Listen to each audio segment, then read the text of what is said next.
Papa, en haut! Cette petite voix, minuscule et pourtant si puissante, résonnait dans le jardin. Léa, mes boucles brunes foncées rebondissant avec chaque saut, les yeux bleus glaciers plissés contre le soleil de l'après-midi qui filtrait à travers les feuilles. Pierre, son père, pas le père biologique, mais le sien, celui qui avait choisi d'être là, se penchait. Ses mains, si douces, si chaleureuses, la saisissaient comme si elle ne pesait rien, la soulevaient sans effort pour la poser sur ses épaules. Elle riait, agrippant ses cheveux d'une poignée, ses petits pieds battant contre sa poitrine. Un spectacle tellement familier, si ancré dans le tissu de nos dimanches. « Papa, regarde, un papillon. » Pierre s'arrêtait, penchait la tête en arrière pour qu'elle puisse voir son visage à l'envers. Je pouvais presque entendre sa question, celle qu'il posait toujours, pleine de tendresse. « Où ça, ma petite bête? » Et Léa, avec sa certitude enfantine, « Là, le bleu. » Il suivait du doigt l'endroit qu'elle indiquait, et quand il le trouvait, il soufflait un « Ah » théâtral, exactement le genre d'émerveillement exagéré qu'une enfant de 3 ans exige. « C'est le plus grand papillon que j'ai jamais vu, » disait-il, et elle riait encore, ce rire cristallin qui me réchauffait le cœur, même les jours les plus froids. « Papa, ce mot, elle le disait 40 fois par jour, tellement facile, tellement naturel. La façon dont les enfants prononcent des mots sans jamais avoir eu de raison d'en douter. La façon dont un mot sonne quand il a été gagné par 2 années de nuit sans sommeil, de genoux écorchés pensés avec des bisous, de vérification sous le lit pour les monstres imaginaires et de chasse aux papillons dans les jardins du dimanche. Papa. Et moi, j'étais là, à quelques mètres, derrière le muret de pierre qui bordait notre petit coin de paradis. Je les regardais, une chaleur douce me montant au cœur. J'étais tellement reconnaissante pour ce tableau, pour cette vie que nous avions construite pierre par pierre, ou plutôt papillon par papillon. Pourtant, le tableau n'était pas complet. Il y avait une ombre. 40 pieds plus loin, derrière ce même mur, un homme se tenait immobile. Ses yeux bleus glaciers que je connaissais si bien, ses cheveux bouclés, aussi sombres que les miens, et que Léa avait hérités. Il regardait ma fille appeler quelqu'un d'autre, papa. Ses mains étaient crispées sur la pierre du mur, ses phalanges blanches, presque douloureuses à voir. La pierre se fissurait sous la pression, je pouvais le sentir d'ici, une légère vibration dans l'air. C'était Julien Dubois, le chef de meute. 2,22 m de puissance brute, son corps ne comprenant pas pourquoi il ne pouvait pas aller vers elle, franchir ces quelques mètres, la prendre dans ses bras et entendre ce mot prononcé pour lui. Son loup hurlait, je pouvais le percevoir même sans le voir. Ce n'était pas le hurlement de dominance, ni celui de guerre. C'était l'autre, celui que les loups émettent quand quelque chose d'irrécupérable leur a été enlevé. Le son d'un chagrin biologique, je suppose. Je ne l'avais jamais entendu avant, mais je savais. Son second, Laurent, se tenait derrière lui, silencieux, observant le chef regarder sa fille aimer un autre homme. Je n'entendais pas leurs paroles, mais je devinais ce qu'ils disaient. On devrait y aller. Julien ne bougeait pas. Il la regardait. Ma petite Léa, si insouciante, si pleine de vie, se balancer sur les épaules de Pierre, rire, répéter ce mot. « Papa !» Et Pierre répondre avec la chaleur automatique de quelqu'un qui y répond depuis si longtemps que c'est devenu un réflexe. 2 ans. Il avait manqué 2 ans de ça. Et cette petite fille, avec ses yeux, ses cheveux et ce petit menton volontaire qui ressemblait tant au sien, elle ne savait même pas qu'il existait. C'est ça la cruauté de la situation. Mais avant de parler de ce qu'il a perdu ou de ce qu'il a manqué, je crois qu'il faut parler de ce que j'ai choisi, ou plutôt de ce qu'on m'a imposé. Non, attendez, c'est plus compliqué que ça. Ce n'est jamais aussi simple. J'étais Marie Leblanc, née avec la certitude d'être la deuxième. Pas la deuxième née, non. La deuxième en tout. Ma sœur aînée, Sophie, était la première. La première à se transformer, la première à être remarquée, la première à entrer dans une pièce et à y réorganiser la gravité, de sorte que tout basculait vers elle. Sophie était belle, de la manière dont une tempête est belle, grande, dramatique, avec des cheveux roux comme un feu de signalisation et des yeux verts capables de faire oublier à un homme son propre nom et plusieurs de ses principes. Son loup était si puissant qu'il rendait les anciens de la meute nerveux. Moi, j'étais juste Marie, plus petite, plus silencieuse, des cheveux bouclés, foncés, qui n'en faisaient qu'à leur tête, exactement comme ceux de Léa aujourd'hui. Des yeux bleus glaciers que les gens qualifiaient de intenses quand ils voulaient être gentils et de troublants quand ils ne l'étaient pas. Mon loup était stable plutôt que spectaculaire. Le genre de loup qui ne domine pas une pièce, mais qui pourrait y survivre à tout le monde. J'étais une infirmière de terrain, formée au premier secours de combat. Le genre de loup qui court vers les blessés pendant que tous les autres courent vers le combat. J'étais doué pour ça. J'étais doué dans la plupart des choses que je faisais d'ailleurs. Mais être doué et être remarqué, ce sont des devises différentes dans une meute de loups. Et la mienne ne valait pas autant que celle de ma sœur. J'avais accepté cette réalité. Ce que je n'ai pas accepté, c'est ce qui s'est passé à la cérémonie de la guide. Oh, cette nuit-là. C'était censé être le moment le plus important de ma vie, même si je ne le savais pas encore. Je pensais que c'était la soirée de Sophie. Tout le monde le pensait. Le chef de meute Julien Dubois avait courtisé les deux sœurs Leblanc pendant 3 mois. Ce n'était pas inhabituel dans la politique des loups. Quand un chef cherchait sa guide, il était censé évaluer des candidates de la même lignée. La meute voulait la meilleure correspondance, la lignée la plus forte. Moi, je ne m'attendais pas à être candidate du tout. J'étais en train de soigner un loup blessé d'une patrouille quand Julien a visité notre foyer pour la première fois. Sophie avait été présentée, drapée dans des soies somptueuses, parée de bijoux, prête à charmer. Je suis arrivé en retard, avec du sang sur mes manches et mes cheveux à moitié défaits, le visage fatigué.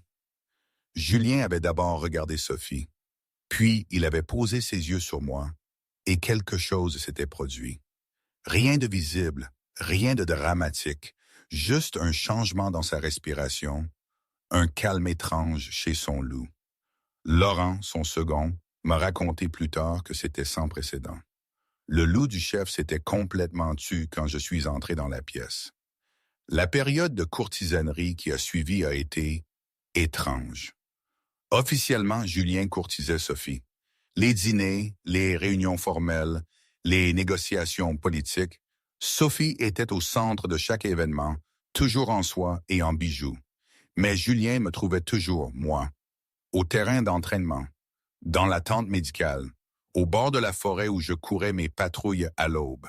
Il apparaissait, 2,22 m de future royauté, matérialisé hors de la lisière des arbres, avec une question qui n'avait pas besoin d'être posée ou un rapport qui n'avait pas besoin d'être livré.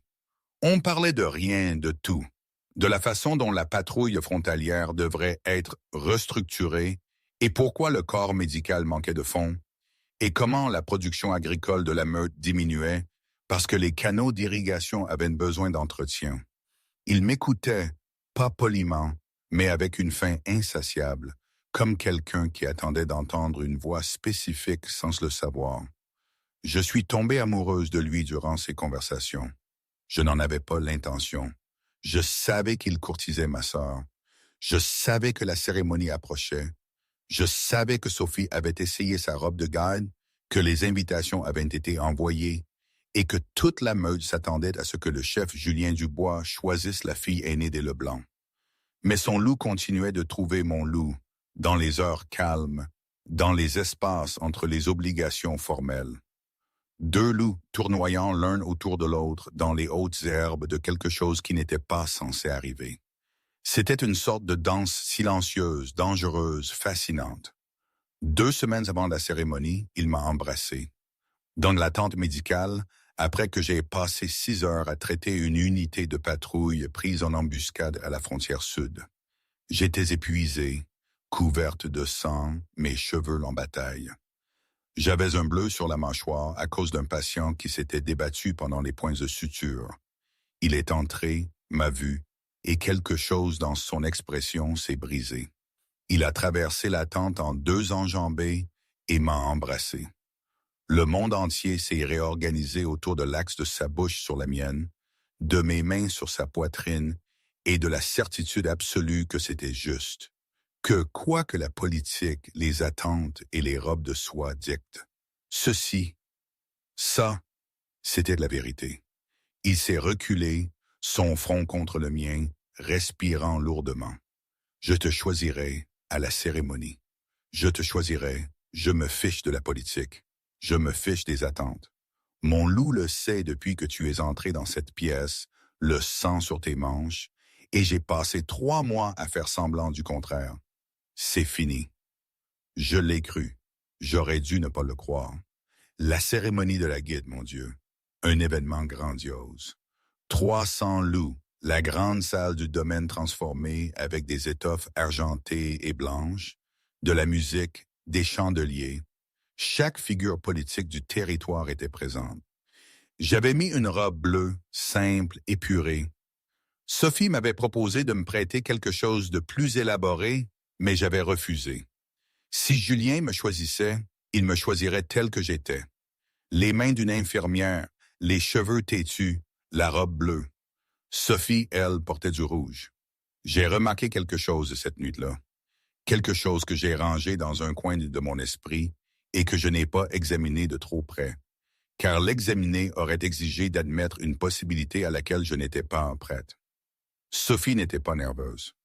À une cérémonie où l'homme qu'elle avait publiquement courtisé pendant 3 mois était sur le point de faire son choix, Sophie n'était pas nerveuse. Elle était calme, sereine, le calme particulier de quelqu'un qui connaît déjà l'issue. Julien est monté sur l'estrade. 300 loups se sont tus. Il a balayé la salle du regard, m'a trouvé. Nos regards se sont rencontrés. Ses yeux bleus glaciers ont plongé dans les miens. Une connexion si tangible que je pouvais la sentir comme un fil tendu entre nous. Il a ouvert la bouche et a prononcé le nom de Sophie. Je choisis Sophie Leblanc comme ma guide. La salle a explosé. Applaudissements, acclamations.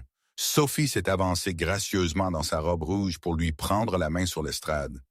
Élégante, magnifique, absolument pas surprise. Moi, je me tenais dans la foule. Le fil entre nous ne s'est pas cassé. C'était pire que ça. Il s'est détendu, comme s'il avait simplement lâché son bout. Je l'ai vu poser la couronne de la guide sur la tête de ma sœur. Je l'ai vu prendre la main de ma sœur. J'ai vu 300 loups célébrer l'union du chef Julien Dubois et de la guide Sophie Leblanc, alors que le goût de son baiser était encore sur mes lèvres 12 jours plus tôt. Et sa promesse, « Je te choisirai », résonnait encore dans mon crâne comme une cloche qui n'arrêtait pas de sonner. Je n'ai pas crié, je n'ai pas pleuré, je n'ai pas fait de scène, je suis parti, j'ai traversé la salle par l'arrière, passé la cuisine, puis la porte de service et me suis fondu dans la nuit. J'étais enceinte de 6 semaines. Je ne le savais pas encore. Moment, ici je dois faire une pause.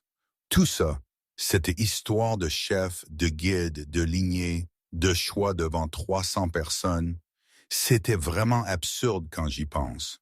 Je veux dire, imaginez, un chef ancestral censé être le plus puissant qui se laisse manipuler par sa mère et la politique. Vrai, c'est complètement dingue. Dans ma tête, ça n'avait aucun sens, cette rigidité. Et puis cette idée que l'amour devait se plier à des alliances stratégiques, c'est le genre de choses qu'on lit dans les vieilles légendes, pas ce qu'on vit au quotidien. Mais peut-être que c'était ça le problème. Peut-être que c'était trop réel, trop profondément ancré pour que j'y échappe. Je ne sais toujours pas ce qui était le plus fou, la cérémonie elle-même ou la façon dont j'ai naïvement cru que l'amour pouvait changer des traditions séculaires. C'était une folie, une vraie folie. Bref, retour à mes malheurs. Je l'ai découvert dans une clinique à Mortagne-au-Perche, une petite ville humaine, à une 60aine de kilomètres de la Basse-Normandie, le territoire de la Meute. Assez loin pour qu'aucune patrouille de loups ne me tombe dessus. Assez proche pour que mes économies me mènent là avant de s'épuiser. Le médecin de la clinique était un homme humain appelé Pierre Bertrand. 31 ans, des cheveux châtains, de gentils yeux marrons, le genre de médecin qui s'assoit au bord de son bureau au lieu de derrière et qui demande « Comment allez-vous vraiment ?» au lieu de « Qu'est-ce qui vous amène aujourd'hui ?» « Vous êtes enceinte, m'a-t-il dit. Environ 8 semaines, j'ai fixé le mur derrière sa tête.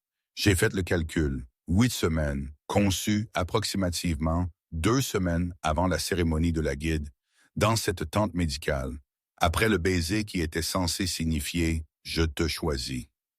Le timing était chirurgical dans sa cruauté. « Avez-vous du soutien ?» m'a demandé Pierre. « Famille, un partenaire ?» Non. Rien de tout ça? Non. Il m'a étudié, pas avec jugement, avec l'attention patiente d'un homme qui reconnaissait quelqu'un en crise et savait que le plus important était de ne pas forcer. Il y a des ressources en ville, a-t-il dit. De l'aide au logement, une clinique pour femmes. Je peux vous mettre en contact avec... Je peux travailler, j'ai coupé. Je suis infirmière de terrain, médecine de combat. Je peux l'adapter à la pratique civile. Pierre a cligné des yeux. Vous êtes une infirmière de combat? Je suis beaucoup de choses en ce moment. Je suis une infirmière de combat enceinte, sans adresse et avec environ 400 €. J'ai besoin d'un emploi et d'un endroit où vivre, et j'ai besoin des deux avant vendredi. Pierre Bertrand n'était pas le genre d'homme à laisser une infirmière de combat enceinte et fauchée sortir de sa clinique sans un plan. Il m'a embauché. Montagne-au-Perche est devenue ma maison. Pas tout de suite. Une maison, ça prend du temps. Une maison, ça se construit dans couches successives. Un appartement loué au-dessus de la clinique. Une routine qui impliquait le café du matin et les promenades du soir. Une liste de patients qui grandissait parce que la nouvelle infirmière était compétente, calme et ne sciait jamais. J'ai construit une vie. Parfois, quand je ne pouvais pas dormir la nuit, je repensais à mon père, à la façon dont il disait toujours « Ne fais confiance à personne qui semble trop beau pour être vrai ». Il parlait des marchands sur le marché, mais maintenant je le comprenais différemment. Le domaine, les promesses de Julien, tout cela semblait trop beau, trop parfait, et la perfection n'existe pas. Ça, je l'avais appris à la dure. Il y avait toujours une clause, une exception, un moment où la façade se fissurait. La fragilité de ces idéaux politiques me dégoûtait. Et cette phrase, « Fille comme elle s'en remettent toujours », résonnait comme un couperet, me rappelant que ma valeur était perçue comme jetable. Pierre est devenu mon collègue, puis mon ami, puis la personne que j'ai appelée à 2 heures du matin quand les contractions ont commencé 3 semaines trop tôt, alors que j'étais seul dans mon appartement, terrifié. Il m'a conduite à l'hôpital et resté 9 heures, m'a tenu la main pendant l'accouchement parce que personne d'autre n'était là pour la tenir. Léa Leblanc est née à 4h07 du matin un mardi. Cheveux bouclés foncés, yeux bleus glaciers, 3 kilos 100 de dévastation absolue. Elle ressemblait exactement à son père, à Julien. Je tenais ma fille et je ressentais 2 choses simultanément. Un amour si énorme qu'il a recablé mon système nerveux au contact, et un chagrin si profond qu'il n'avait pas de fond. Parce que cette petite ville parfaite aux yeux bleus glaciers ne connaîtrait jamais l'homme dont elle venait. Et l'homme dont elle venait avait choisi quelqu'un d'autre, alors que sa fille grandissait déjà en moi, la femme qu'il avait abandonnée. Pierre m'a apporté des fleurs, des marguerites. Rien de romantique, juste le geste d'un homme qui comprenait que certains moments ne devraient pas rester sans témoin. « Elle est parfaite », a-t-il dit, en regardant Léa à travers la vitre de l'hôpital. « Elle l'est », j'ai murmuré, d'accord avec lui. « Elle a vos yeux. » J'ai frissonné. J'avais peur de la regarder parfois, Léa. Ses yeux étaient ceux de Julien, et ça me rappelait tout ce que j'avais perdu, tout ce que j'avais enduré. Je n'ai rien dit à Pierre. C'était la première fois que j'ai failli lui raconter. Failli expliquer qui j'étais et d'où je venais. Et pourquoi une infirmière de combat avec mes compétences travaillait dans une petite clinique de province au lieu d'être sur un champ de bataille quelque part. Je ne l'ai pas fait. J'ai juste tenu ma fille et laissé la nouvelle vie commencer. Pierre n'est pas devenu papa tout de suite. C'est arrivé comme toutes les choses importantes, progressivement, puis soudainement. D'abord, il était le docteur Bertrand, l'homme de la clinique qui me laissait amener Léa au travail dans un porte-bébé derrière le comptoir de l'accueil. Puis, il était Pierre, l'homme qui faisait du babysitting le mercredi soir pour que je puisse suivre un cours de certification au lycée du coin. Puis, il était Papy. Oui, j'ai eu du mal avec le surnom exact pour lui au début. L'homme qui a monté le lit de bébé quand je n'arrivais pas à comprendre les instructions. Le bébé criait et moi j'étais assise par terre en pleurs parce que j'étais épuisée, seule, et que le tournevis ne rentrait pas, et rien ne rentrait, et rien ne s'arrangerait jamais. Pierre s'est assis par terre à côté de moi, a pris le tournevis et réparé le lit, n'a pas dit un mot sur mes larmes, m'a juste tendu une tasse de thé une fois le travail fini et a dit que les instructions étaient nulles. Pour info, l'ingénierie suédoise, c'est un mythe, a-t-il plaisanté. J'ai ri à travers mes larmes. Il a commencé à venir dîner le dimanche, puis pour le petit déjeuner, puis pour les moments intermédiaires où une mère célibataire a besoin d'une paire de mains supplémentaires, et un enfant a besoin d'une autre voix, et un foyer a besoin de la chaleur particulière qui vient de quelqu'un qui choisit d'être là alors qu'il n'a absolument aucune obligation de l'être. Le premier mot de Léa a été maman. Son deuxième a été non. Son troisième a été papy. Et puis un dimanche matin, à 14 mois, debout dans la cuisine, tenant une cuillère en bois comme une épée, elle a regardé Pierre et a dit « Papa ». La cuisine s'est figée. Pierre m'a regardé, son visage une question silencieuse. « Ai-je le droit? C'est bon? » Je ne lui ai pas appris, je te jure. Oh, mes yeux se sont remplis de larmes.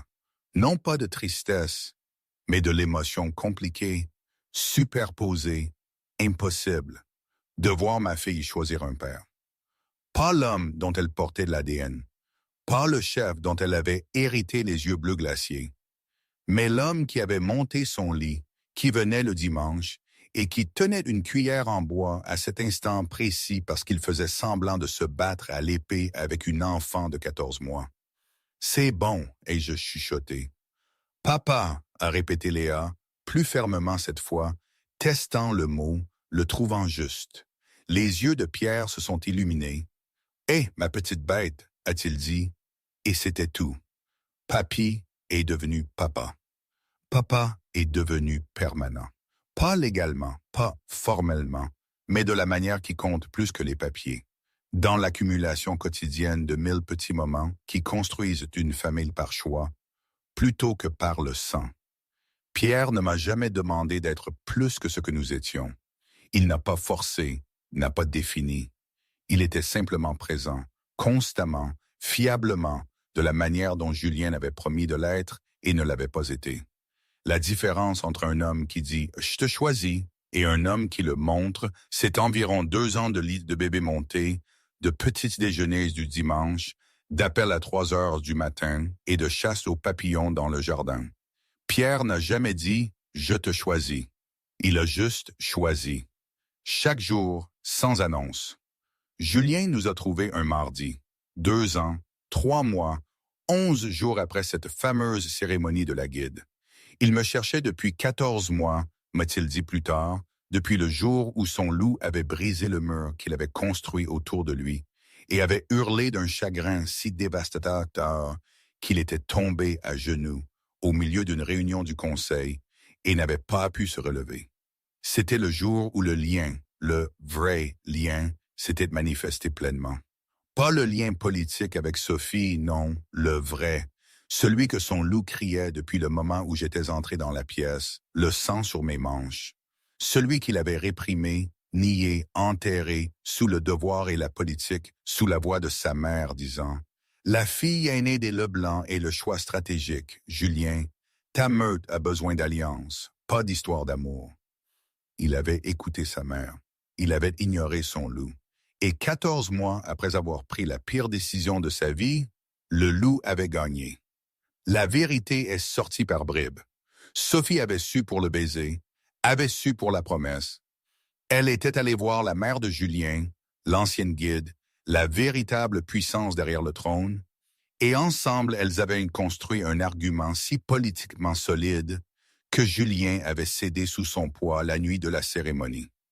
Choisis Sophie. L'alliance avec la lignée Leblanc exige la fille aînée. La meute a besoin du loup le plus fort. Marie n'est qu'une infirmière de terrain, pas une guide. Tu peux mettre fin à l'indiscrétion proprement. Elle s'en remettra. Les filles comme elle s'en remettent toujours. Les filles comme elle s'y remettent toujours. Ces mots me hantaient. Julien s'était tenu sur cette estrade avec les paroles de sa mère dans les oreilles et mes yeux dans la foule. Et il avait ouvert la bouche pour dire Marie, mais avait dit Sophie à la place. L'arithmétique du lâche, c'est ça. Le calcul selon lequel la douleur des autres est moins chère que son propre inconfort. Il en payait le prix depuis. Sophie était guide par titre et rien d'autre. Le lien entre eux était vide. Une coquille politique. Son loup refusait de la reconnaître, refusait de se calmer, refusait de dormir. Elle est partie. Sophie lui avait dit quand il avait finalement demandé des nouvelles de Marie. A quitté le territoire le soir de la cérémonie. Personne ne sait où.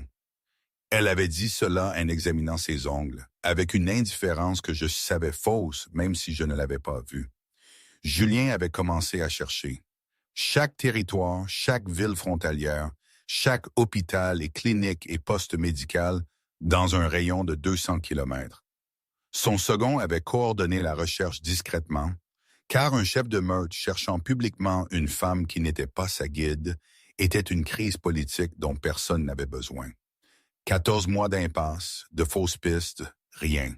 Et puis un rapport d'une ville humaine appelée Mortagne-au-Perche, une infirmière correspondant à ma description, travaillant dans une clinique, vivant au-dessus avec un enfant.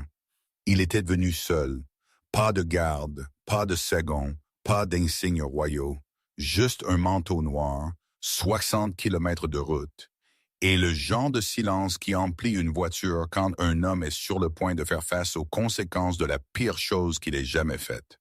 Il a trouvé la clinique, s'est garé de l'autre côté de la rue, a attendu. Je suis sorti à midi. Marie, 2 ans plus âgée, plus mince, plus forte d'une certaine manière. La douceur avait disparu de ma mâchoire, remplacée par l'architecture de quelqu'un qui avait bâti une vie à partir de décombres et qui ne s'intéressait pas à l'opinion de qui que ce soit sur le plan. Je tenais Léa dans mes bras, des cheveux bouclés foncés, des yeux bleus glaciers. Sa fille. Le calcul a été instantané et brutal. Le timing, les yeux, les cheveux, le menton qui prenait déjà la même ligne têtue que le sien. Ses mains se sont crispées sur le volant. Son loup a frappé sa cage thoracique avec une force qui a brisé quelque chose. Pas un os, quelque chose de plus profond. Et puis Pierre est sorti. Cheveux châtains, visage bienveillant, taille moyenne. Le genre d'homme qui serait quelconque dans tout autre contexte, mais qui tendait la main vers la fille de Julien avec la familiarité aisée de quelqu'un qui l'avait fait 1000 fois. L'enfant a tendu les bras. « Papa! » Oh! Le mot a traversé le parking et a frappé Julien Dubois en pleine poitrine comme une balle. Papa, sa fille, son sang, ses yeux bleus glaciers dans un visage qu'il n'avait jamais tenu, et une voix qu'il n'avait jamais entendue appeler un autre homme le mot qui aurait dû être le sien. Aurait dû. C'est la phrase la plus cruelle de toutes les langues, je pense. Parce que aurait dû n'est pas la même chose que a été. Aurait dû est le fantôme d'un avenir que l'on a tué par ses propres choix. Il a regardé l'homme aux cheveux châtains soulever sa fille sur ses épaules. L'a regardé lui prendre les cheveux. L'a regardé rire. A regardé la vie qui aurait pu être la sienne continuer sans lui. Il est venu à la clinique le lendemain matin. Pas comme un roi pour un instant, mais comme un homme en manteau noir avec des cernes sous les yeux, debout à un comptoir d'accueil, demandant à voir Marie Leblanc. La réceptionniste l'a regardé, a levé les yeux, a continué à lever les yeux. 2 m 22 nécessitait une certaine période d'adaptation. Vous avez rendez-vous? Non. Non? Julien. La réceptionniste a disparu, est revenue. Elle dit qu'elle ne connaît personne de ce nom. Les mots ont atterri avec une précision chirurgicale. Elle ne connaît personne de ce nom. 2 ans compressés en 7 mots d'effacement. Il est resté devant le comptoir. La réceptionniste a attendu. Dites-lui, il s'est arrêté. Que dit-on à une femme que l'on a trahie? Quelle phrase comble le fossé entre « je te choisis » et « j'ai choisi ta sœur ». Dites-lui que je sais pour Léa, a-t-il dit.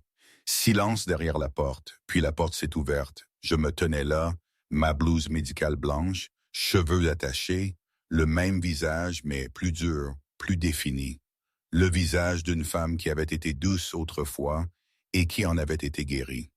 Mes yeux bleus glaciers ont rencontré les siens, et aucun de nous n'a respiré. Dehors, ai-je dit, sur le parking.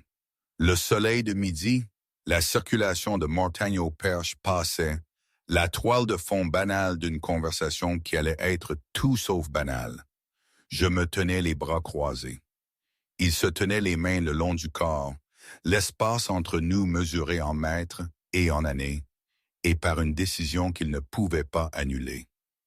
Comment m'avez-vous trouvé? Ai-je dit. Pas une question, une exigence, un rapport. Une infirmière correspondant à votre description dans une ville humaine, travaillant dans une clinique, vivant au-dessus. Depuis combien de temps savez-vous pour elle? Hier, je l'ai vue dans le jardin derrière la clinique. Elle était... Il s'est arrêté. Avec un homme, des cheveux châtains. Elle l'a appelé. Il n'a pas pu prononcer le mot. Papa, ai-je terminé. Il s'appelle Pierre. Il fait partie de sa vie depuis avant sa naissance. Il était dans la salle d'accouchement. Il a monté son lit. Il se réveille avec elle la nuit.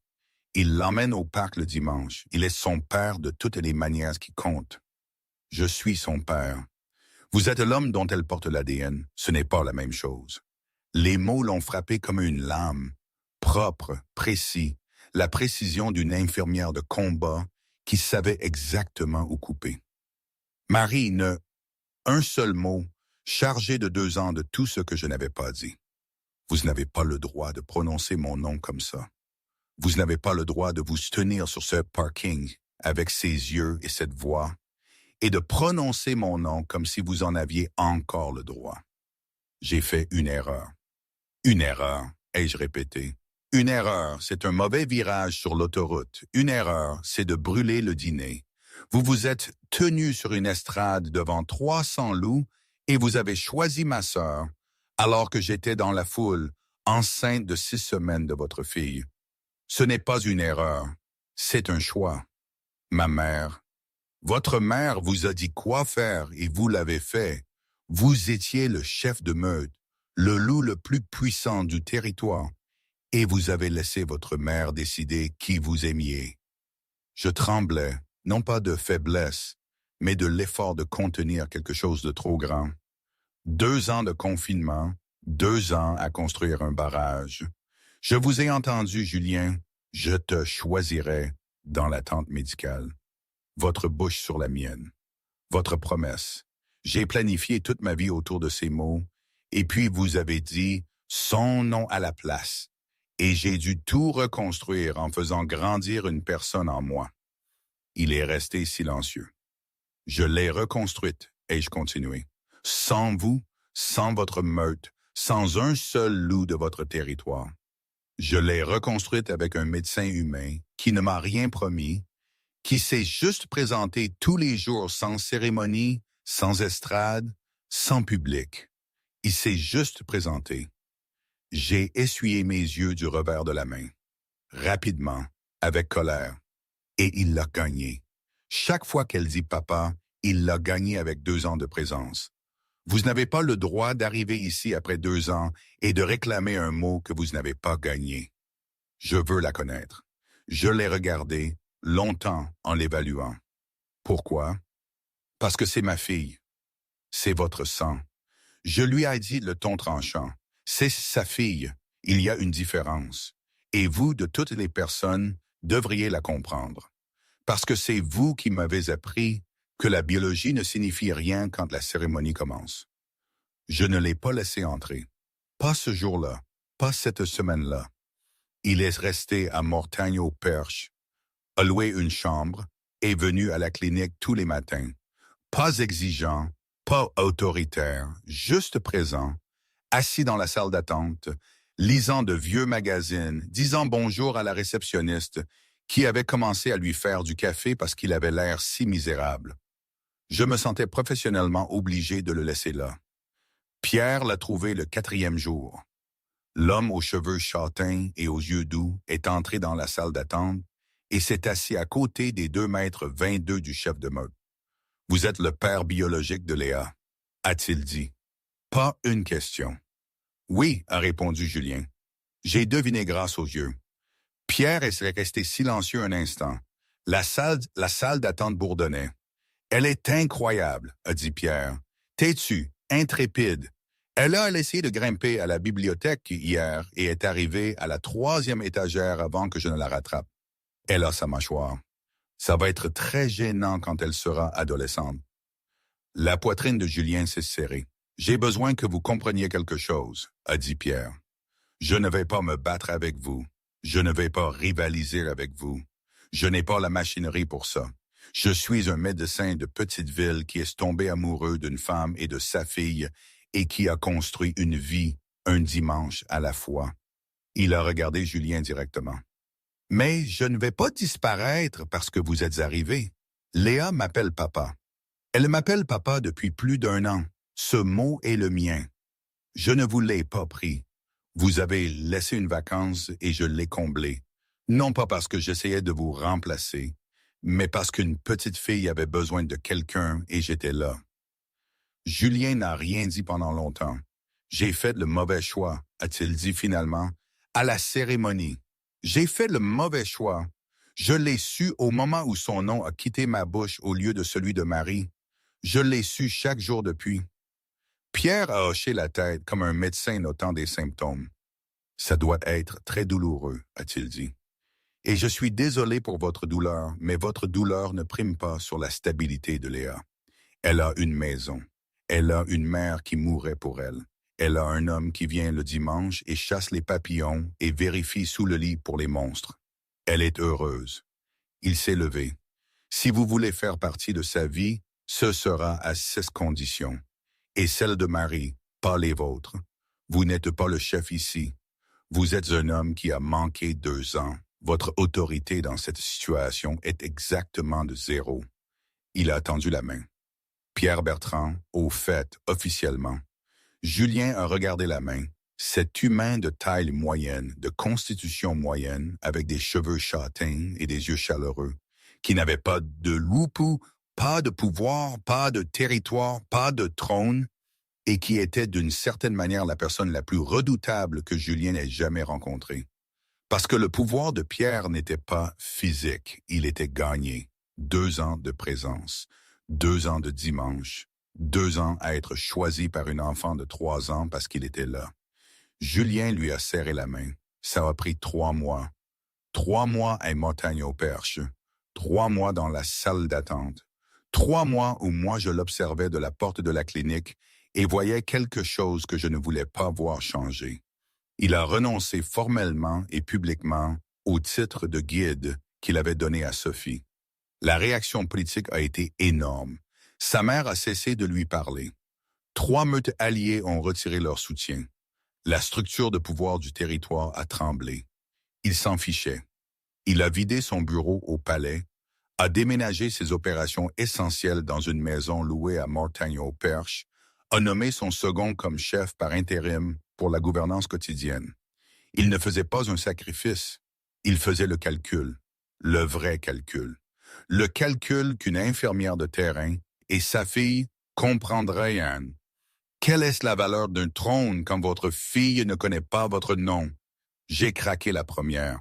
Pas de façon dramatique, juste doucement autour d'un café dans la salle de repos de la clinique. Elle veut savoir pourquoi le grand homme est toujours dans la salle d'attente. Et je dis, Julien a levé les yeux du magazine qu'il faisait semblant de lire depuis 3 mois. Qu'est-ce que vous lui avez dit?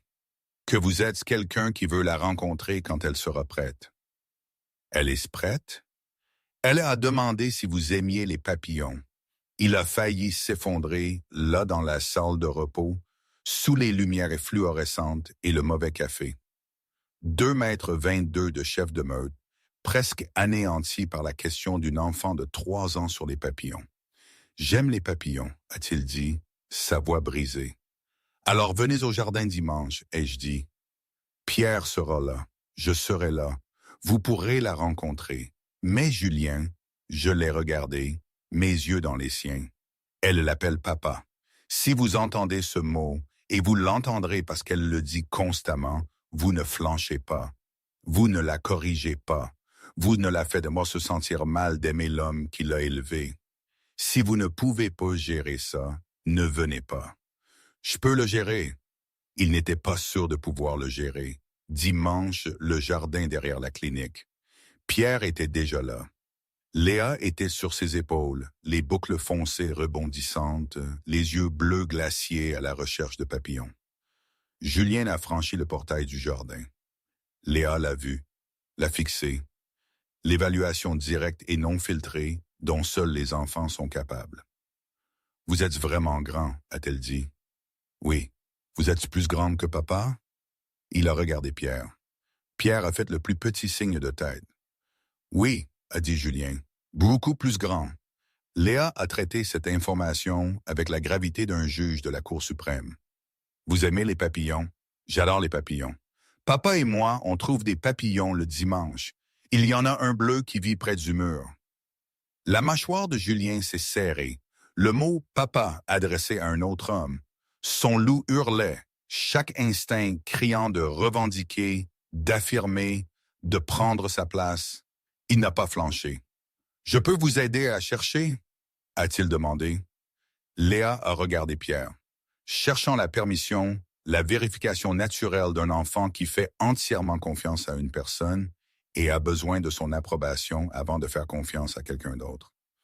Pierre a souri. « Bien sûr, ma petite bête, montre-lui la tache bleue. » Elle est descendue des épaules de Pierre, a pris la main de Julien. Sa main était incroyablement petite, chaude, collante d'une chose qu'elle avait mangée plus tôt. Elle a entouré 2 de ses doigts parce que sa main entière était trop grande pour la sienne. Il a regardé cette petite personne avec ses yeux et ses cheveux et son avenir, et il a compris. Il n'était pas son papa. Il n'avait pas gagné ce mot.